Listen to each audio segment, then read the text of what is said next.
മദ്രസ പഠനത്തെ ബാധിക്കുന്ന വിദ്യാഭ്യാസ സമയമാറ്റം പ്രക്ഷോഭത്തിനൊരുങ്ങി SKMMA.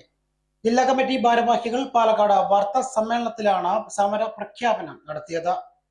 സംസ്ഥാനത്തെ സ്കൂൾ സമയമാറ്റം മദ്രസ പഠനത്തെ പ്രതികൂലമായി ബാധിക്കുന്നത് മദ്രസ മതപഠനത്തിന് വിഘാതമുണ്ടായാൽ ശക്തമായ പ്രക്ഷോഭം. വിദ്യാഭ്യാസ സമയമാറ്റം ഹൈക്കോടതി നിർദ്ദേശപ്രകാരമാണെന്ന വിദ്യാഭ്യാസ മന്ത്രിയുടെയും സർക്കാരിന്റെയും പ്രസ്താവനകൾ തെറ്റിദ്ധരിപ്പിക്കുന്നതാണെന്നും SKMMA general secretary Abdul Nasar Kalampara വാർത്താ സമ്മേളനത്തിൽ പറഞ്ഞു.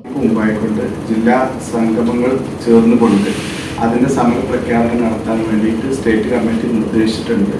അതിന്റെ അടിസ്ഥാനത്തിൽ പാലക്കാട് ജില്ലയിലുള്ള അതിന്റെ ജില്ലാ കൗൺസിൽ 57 റേഞ്ചുകളാണ് ഉള്ളത്. ആ 57 റേഞ്ചുകളിൽ നിന്നുള്ള ജില്ലാ കൗൺസിൽ അംഗങ്ങളെയും സംസ്ഥയ്ക്ക് ഏകദേശം 14ഓളം പോഷക സംഘടനകളുണ്ട്. ആ 14 പോഷക സംഘടന ജില്ലാ ഘടകങ്ങളിൽ ഒരുമിച്ചുകൊണ്ട് പട്ടാമ്പി ഓങ്ങല്ലൂരുള്ള ഗ്രാൻഡ്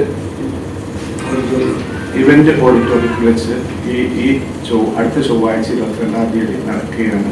സംസ്ഥാനത്ത് 11,000-ത്തിലധികം മദ്രസ മതപഠന കേന്ദ്രങ്ങൾ പ്രവർത്തിക്കുന്നുണ്ട്. കാലത്ത് 7:30 മുതൽ 9:30 വരെയാണ് മതപഠനം. 10 മണിക്ക് ആരംഭിച്ചിരുന്ന സ്കൂൾ സമയം 9:45 ആക്കിയത് മതപഠനത്തിന് പ്രതിസന്ധി ഉണ്ടാക്കുന്നതാണ്.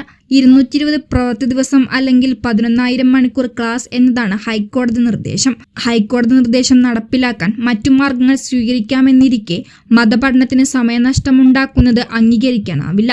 പ്രശ്നം രമ്യമായി പരിഹരിച്ചില്ലെങ്കിൽ ശക്തമായ സമരമെന്നും അബ്ദുൽ നാസർ കാളമ്പാറ പറഞ്ഞു.